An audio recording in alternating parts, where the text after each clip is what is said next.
welcome to Talk This. It's dangerous to podcast alone.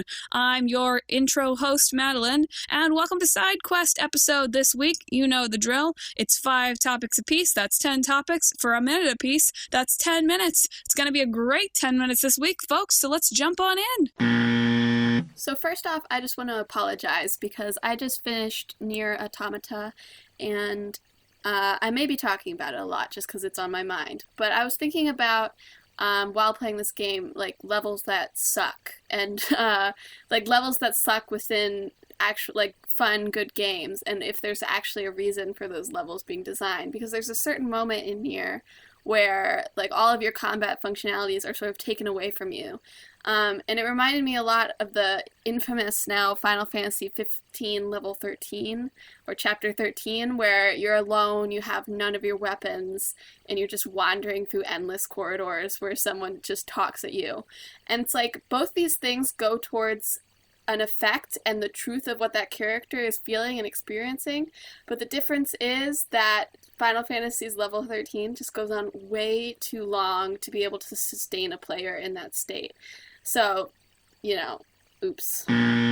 As I've mentioned in the past couple of episodes, I'm back home for the summer, which means that I'm actually playing video games for like the first time since maybe winter break. So hey, this is the first installment of all the installments today of Madelyn's Video Game Diary. So the first game that I sort of jumped back into, because I was looking for something mindless, is I've been playing Katamari Forever, which is the most recent console version of Katamari Damacy, which if you haven't played it, it's you roll a ball around and you roll up a lot of stuff. It's very hard to explain. It sounds like a very bad game when you explain it, which is often the mark of a really good game, but sometimes a really bad game too.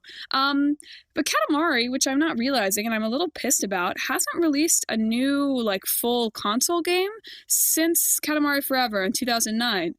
I'd like a new Katamari game, especially because this one is sort of a mashup of the greatest hits. Like, it's great, it's trippy, you can sort of zone out, it's really soothing, but I'm kind of sick of playing through the same worlds. Something else that we mentioned in last week's episode, which if you haven't listened to, please check out, it is a winner, I promise, was the fact that one of the games, Firewatch, like, had to sort of readjust their vision for the game based on their actual budgetary and restrictions and other sort of restrictions.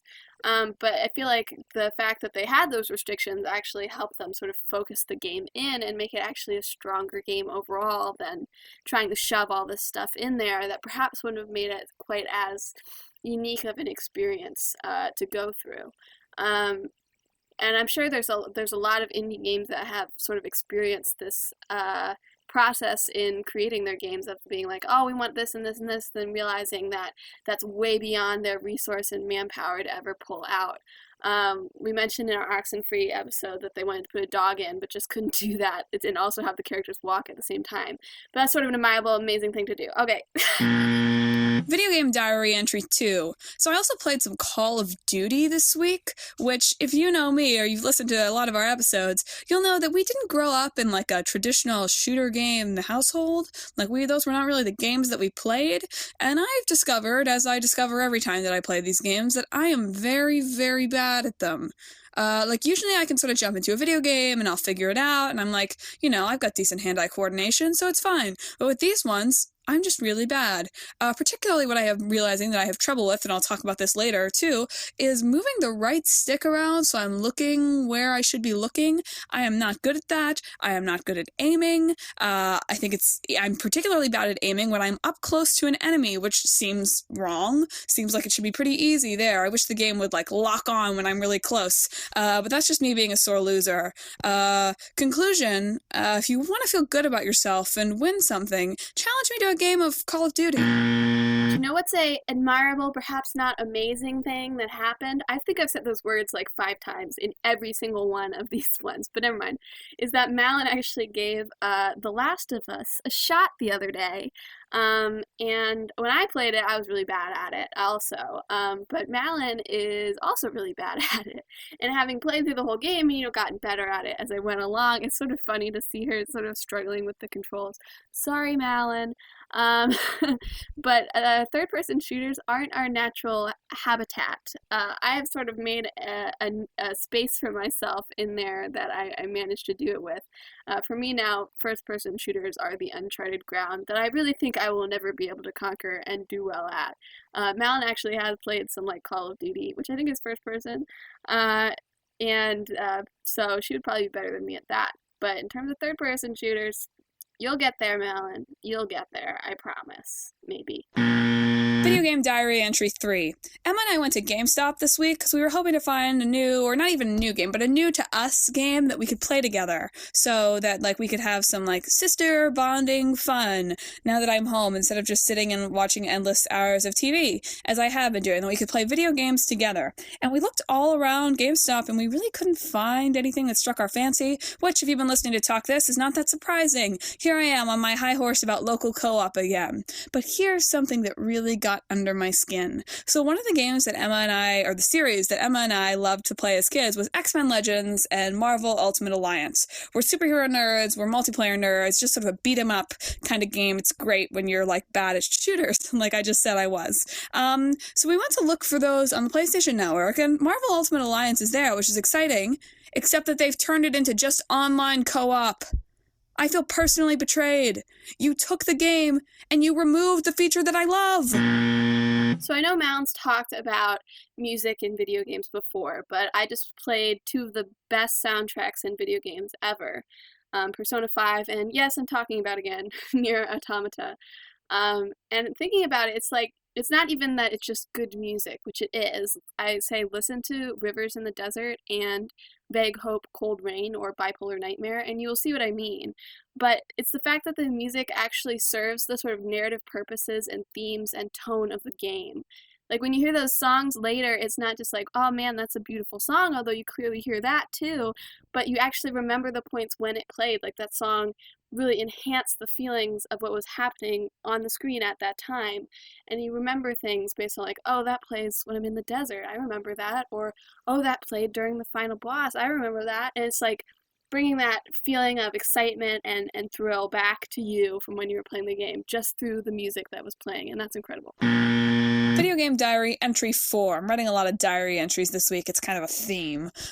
So I watched with Emma, some of Conan O'Brien's Clueless Gamer segments this week. And, like, on the one hand, I have sort of mixed feelings about him using video games just to, like, make fun of, like, stupid, geeky stereotypes. Like, I don't consider myself the, stereotypical video game nerd. Not that I even really, I'm a casual, but whatever. I don't consider me or Emma as, like, standard, like, they love video games, haha, what nerds, make fun of them for knowing all the Nintendo characters. But when he played Super Smash Bros., I felt a deep kinship with Conan O'Brien, because most of what he talked about was, I have no idea what's going on. I don't know what these controls do. I don't know what's happening. And I just felt understood as a gamer in a way that I never have before. So that was a really special moment for me. In a world of humor, a real connection. So I actually have a question for all you listeners out there and a bit of an announcement. One thing is I want to make sure that we are really talking about a variety of different games and that we're putting a variety of different games in our hat. So if you feel like we're doing something too much, let us know on one of our social media channels and we'll try to put in different genres from that in our hats every time we add something. But since we've got the summer and we got all this time in front of us, we're thinking about also, as we've mentioned, adjusting our side quests or adding new content. Our little sisters want to do an episode, for instance, so maybe look out for that. But we might think about doing something with video or something else. We're just looking for ideas, basically. We've been brainstorming amongst ourselves, but it's helpful to have other people, different perspectives. What do you want from us? What aren't we giving you? that sort of thing. So really reach out to us on social media, please.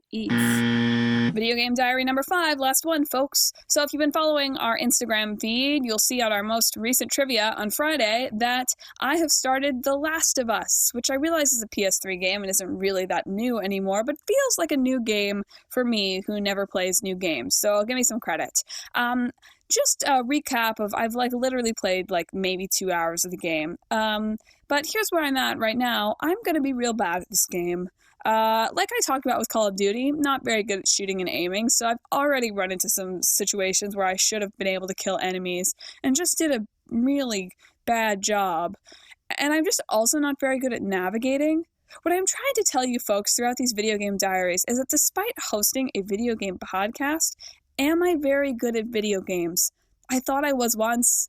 I was definitely better than Emma for a time, but I think it's not like riding a bike. You have to practice.